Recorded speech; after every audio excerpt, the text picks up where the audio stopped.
முன்னாள் உலக அழகியான ஐஸ்வர்யா ராய் 1997 வருஷம் மணிரத்னம் இயக்குன இருவர் அப்படிங்கிற படத்துல அறிமுகமானாங்க.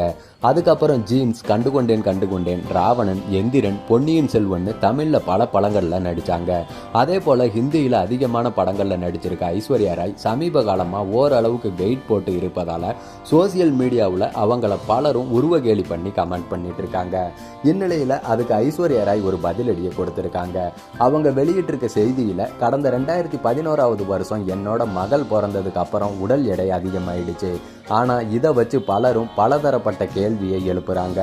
உடல் எடை கூடுனதுக்கு என்ன காரணம், ஏதாச்சும் நோயால பாதிக்கப்பட்டிருக்கீங்களா அப்படின்லாம் கூட கேள்வி கேட்குறாங்க.